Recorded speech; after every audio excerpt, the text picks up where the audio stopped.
Assalamualaikum warahmatullahi wabarakatuh. Saya Hersubono Arif dari Forum News Network. Kalau tidak ada aral melintang pasangan Capres-Cawapres Prabowo Subianto dengan Gibran Rakabuming Raka akan mendaftarkan ke KPU, Komisi Pemilihan Umum itu pada hari Rabu 25 Oktober 2023. Dengan begitu, pasangan Prabowo-Gibran yang oleh netizen banyak dibecandain sebagai pasangan kakek dan cucunya ini akan menjadi pasangan terakhir yang mendaftarkan diri dan dilakukan pada hari terakhir pula. Ini last minute, karena Komisi Pemilihan Umum itu kan membuka pendaftaran Capres-Cawapres mulai tanggal 19 Oktober dan akan berakhir pada 25 Oktober. Hanya satu pekan saja. Pasangan ini juga sekaligus akan menjadi calon presiden tertua dan juga termuda, ya, cawapresnya yang termuda. Prabowo tanggal 17 Oktober lalu tepat berusia 72 tahun. Dia baru berulang tahun. Gibran lahir 1 Oktober 1985.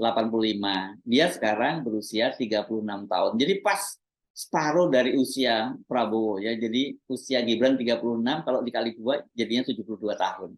Pendaftaran Gibran sebagai calon wakil presiden ke Komisi Pemilihan Umum ini dibayang-bayangi kontroversi keabsahan putusan Mahkamah Konstitusi yang memungkinkan dia bisa menjadi seorang calon wakil presiden.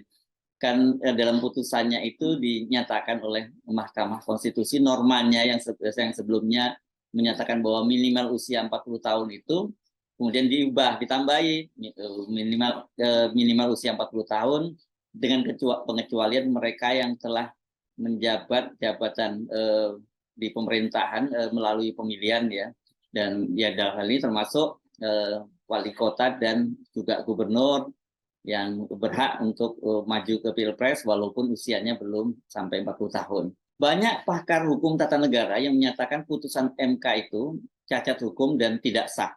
Bahkan salah satunya itu datang dari Profesor Yusril Iza Mahendra, Ketua Umum PBB Partai Bulan Bintang, yang ikut mengusung Prabowo Subianto dan Gibran Rakabuming sebagai calon wakil presidennya. Yusril menyatakan putusan Mahkamah Konstitusi tersebut mengandung cacat hukum yang serius dan dia menilai putusan itu ada penyelundupan hukum.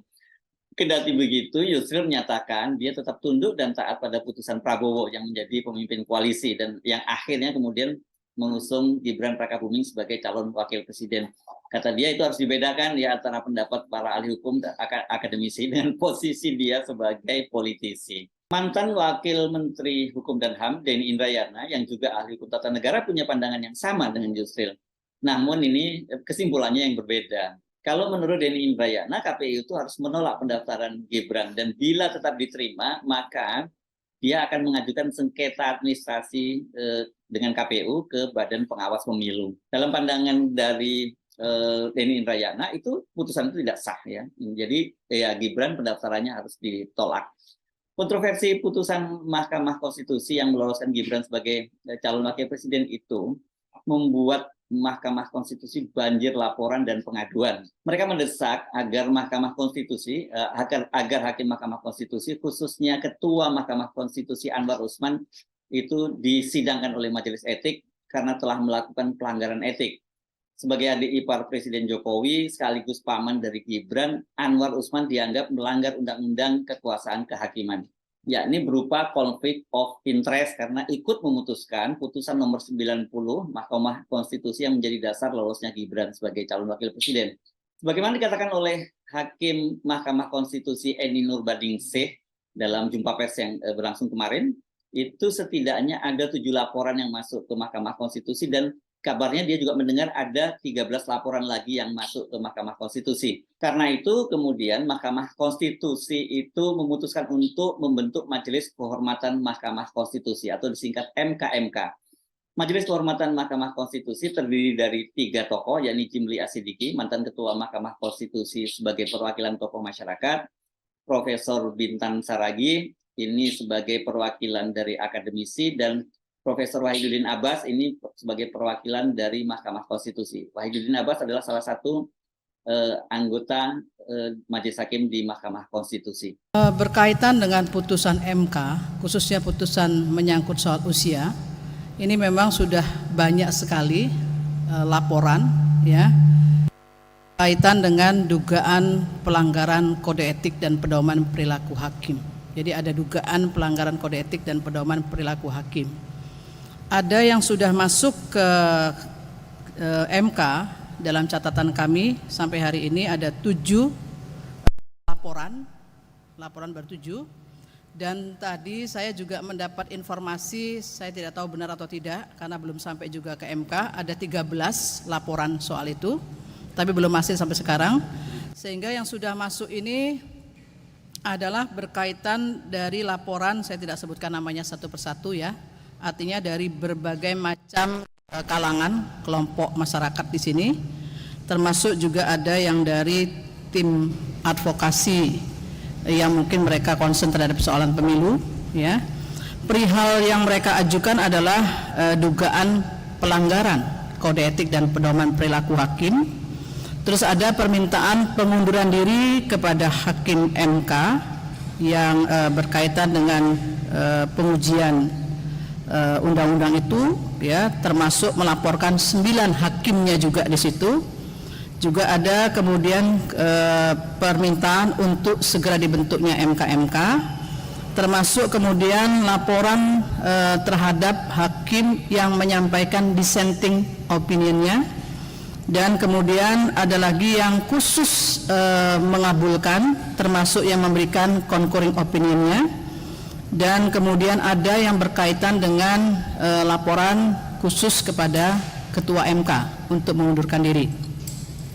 Jadi seluruh laporan yang sudah masuk ini ada 7, sudah kami klasifikasi. Untuk itu karena hakim MK, 9 hakim tidak bisa memutus apalagi berkaitan dengan persoalan laporan dugaan pelanggaran kode etik dan pedoman perilaku hakim, maka kami telah melakukan rapat permusyawaratan hakim ya, untuk menyegerakan membentuk Majelis Kehormatan Mahkamah Konstitusi atau MK-MK. Dalam waktu dekat ini segera akan kemudian dibentuk ya, untuk segera bekerja untuk kemudian melakukan proses sebagaimana hukum acara yang berlaku di dalam MK-MK untuk menangani paling tidak 7 yang sudah masuk di sini.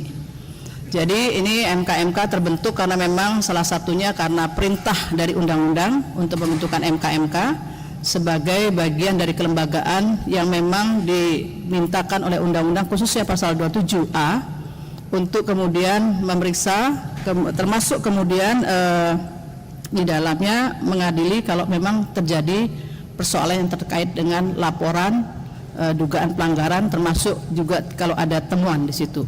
Jadi kami sudah bersepakat untuk menyerahkan sepenuhnya ini kepada MK-MK. Biarlah MK-MK yang bekerja, sehingga kami hakim konstitusi akan konsentrasi kepada perkara yang harus kami tangani sebagaimana kewenangan dari Mahkamah Konstitusi. Jadi itu sebetulnya inti dari pertemuan pada siang hari ini.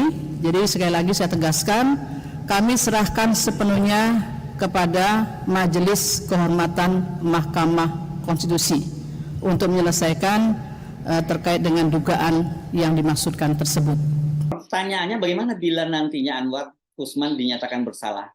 Apakah dengan begitu putusan Mahkamah Konstitusi yang meloloskan Gibran itu bisa dianulir, dan artinya pencawapresan Gibran itu juga dibatalkan? Karena ini kalau kita menyimak tadi penjelasan dari Eni Nurbaningsih itu kan keputusannya ini paling harus dilakukan secepatnya. Majelis Kehormatan Mahkamah Konstitusi itu bekerja dalam waktu 30 hari. Artinya kan sebenarnya kalau proses pendaftaran Gibran tanggal 25 dan putusannya itu masih 30 hari dari hari sekarang, katakanlah misalnya begitu kan, ya bagaimana? Berarti padahal dia sudah diterima oleh KPU gitu. Dan apakah kemudian dibatalkan Gibrannya? Tapi kalau kita mengacu pada Undang-Undang Kekuasaan Kehakiman, ini sebenarnya pelanggaran yang dilakukan oleh Anwar Usman itu sangat jelas. Itu diatur dalam pasal 17 ayat 5 dan 6. Pasal 17 ayat 5 itu berbunyi seorang hakim atau panitera wajib mengundurkan diri dari persidangan apabila dia mempunyai kepentingan langsung atau tidak langsung dengan perkara yang sedang diperiksa, baik atas kehendaknya sendiri maupun atas permintaan pihak yang berperkara. Sementara pada pasal 17 ayat 6 disebutkan begini, dalam hal terjadi pelanggaran terhadap ketentuan sebagaimana dimaksud pada ayat 5, tidak mengundurkan diri karena ada konflik of interest tadi, putusan dinyatakan tidak sah dan terhadap hakim atau panitera bersangkutan dikenakan sanksi administratif atau dipidana sesuai dengan ketentuan perundang-undangan.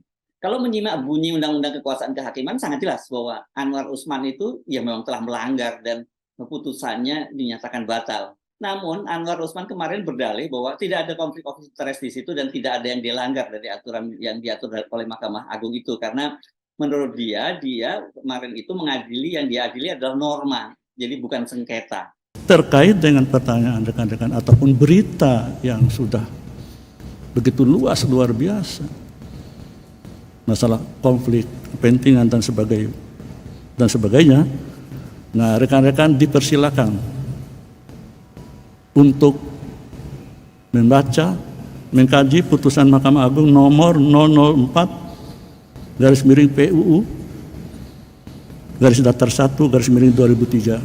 Mulai dari situ kawan-kawan sekalian bisa mencermati apa sih makna konflik kepentingan, konflik of interest terkait dengan kewenangan Mahkamah Konstitusi. Satu hal yang perlu disampaikan juga sebelumnya dan nanti bisa baca dalam beberapa putusan Mahkamah Konstitusi, bahwa Mahkamah Konstitusi mengadili norma sebuah undang-undang, bukan seperti peradilan pidana atau perdata di Mahkamah Agung. Anwar Usman bisa saja berdalih seperti itu ya. Tapi inilah nggak usah jadi yang mulia hakim Mahkamah Konstitusi, nggak usah orang pinter-pinter banget. Kalau kita mau pakai akal sehat saja kan sangat jelas ada konflik of interest-nya itu. Bahkan ini sangat-sangat besar konflik of interest-nya. Dia adalah adik iparnya Presiden Jokowi. Terus kemudian sekaligus dia adalah pamannya Gibran. Dan dengan keputusan itu, putusan Mahkamah Konstitusi nomor 90 itu kemudian membuat Gibran lolos menjadi calon wakil presiden. Masa kurang apa lagi dia menyatakan bahwa tidak ada yang dilanggar. Saya jadi ingat anekdot di sebuah daerah, saya nggak mau sebutkan di daerahnya ya, nanti kalau ini saya dianggap menyinggung satu etnis tertentu. Tapi ketika suatu hari ada seorang terdakwa itu yang dia maling kambing begitu, mencuri kambing, dan kemudian ditanya oleh hakim, mengapa kamu mencuri kambing? Dan kemudian si terdakwanya ini menyatakan begini, saya tidak mencuri kambing Pak Hakim, saya menarik tali tapi kambingnya ikut. Saya kira-kira begitulah ininya ya, argumen yang diajukan oleh Anwar Usman ini argumennya Abu Nawas. Karena dengan putusan Mahkamah Konstitusi tersebut, keponakan dia itu kan bisa lolos menjadi calon wakil presiden. Dia menyatakan saya cuma mengadili normanya, saya tidak bukan sengketa gitu. Kalau kita menyimak penjelasan dari Hakim Mahkamah Konstitusi Profesor Eni Nurbaningsih, ini bagaimana kemudian nasib Anwar dan tentu saja nasib Gibran saya kira ini kan akan bergantung pada putusan Majelis Kehormatan Mahkamah Konstitusi. Namun belum lagi Majelis Kehormatan Mahkamah Konstitusi, susah banget ini, MK ini ya, kepanjangannya, itu bersidang, publik sudah lebih dulu skeptis dengan independensi mereka yang akan menjadi anggota MK ini. Tidak tahu apakah nanti Profesor Jimli akan menjadi ketuanya atau dia hanya menjadi anggota. Direktur Eksekutif Public Virtue Research Institute Janssen Dinata termasuk yang meragukan independensi dari Profesor Jimli Asidiki. Jimli, kata Janssen, itu pernah menyatakan dukungan kepada Prabowo Subianto. Itu dia bahkan mencatat tanggalnya pada bulannya Mei 2023. Dan kata dia, Jimli itu pernah menemui Prabowo pada awal Mei 2023. Dari pertemuan itu, Jimli mengakui dukungannya kepada Prabowo dalam Pilpres 2024. Dengan dukungan itu, dikhawatirkan ada potensi benturan kepentingan yang dilakukan Jimli untuk memutus perkara dugaan pelanggaran kode etik Hakim Konstitusi. Dan ini yang terbaru sebenarnya. Yang terbaru ya tanggal berapa ya? Tanggal 20. Ini sekarang tanggal 24. Jadi 5 hari yang lalu. Jimli Asidiki itu bersama dengan mantan Menteri Pertanian Amran Sulaiman itu diketahui mendatangi rumah Prabowo Subianto di Jalan Kertanegara nomor 4. Dan Setelah itu dia kemudian berbicara kepada wartawan. Jimli menyatakan bahwa pertemuan mereka ini, mereka maksudnya Jimli dan Amran dengan Prabowo itu membahas rencana jangka panjang yang akan menjadi bagian dari visi dan misi Prabowo dalam kontestasi Pilpres mendatang. Saya diundang sebagai ahli tata negara untuk membahas perencanaan jangka panjang dan undang-undang. Ya memang Pak Jimli terlibat kan dalam pembuatan visi misinya Pak Prabowo. Jadi ya, nggak berlebihan kalau kemudian orang meragukan independensi dari Jimli Asidiki. Jadi ini unik ini. Majelis Kehormatan Mahkamah Konstitusi diminta untuk mengadili apakah ada konflik of interest dari Ketua Mahkamah Konstitusi Anwar Usman. Nah, sementara yang akan menjadi hakimnya itu ya ini salah satunya Jimli Asidiki itu juga punya konflik of interest dengan Prabowo Subianto dan otomatis berarti juga dengan Gibran karena kan sekarang satu paket antara Prabowo dengan Gibran ini. Jadi kalau sudah begini ya berat banget lah ya. Anwar Usman independensinya diragukan karena adanya konflik of interest. Sementara Jimli juga dicurigai punya konflik of interest karena dia mendukung Prabowo. Sementara KPU yang akan menerima pendaftaran diharapkan ini bisa bersikap independen juga berani menolak karena Gibran ini tidak memenuhi syarat atau cacat hukum keputusannya, ya independensinya itu sudah lama tidak dipercaya dan juga integritasnya juga banyak dipertanyakan. Negara ini memang benar-benar sudah membusuk dari kepala dan sudah menyebar ke seluruh anggota tubuhnya, menyebar kemana-mana. Kalau Anda bertanya kepada saya, jujur saya tidak percaya dan tidak berharap apa-apa dengan rezim saat ini. Apalagi kalau rezim ini diteruskan oleh Prabowo dan Gibran. Saya tidak percaya. Saya Haris Bin Arif dari Forum News Network. Sampai jumpa lagi. Wassalamualaikum warahmatullahi wabarakatuh.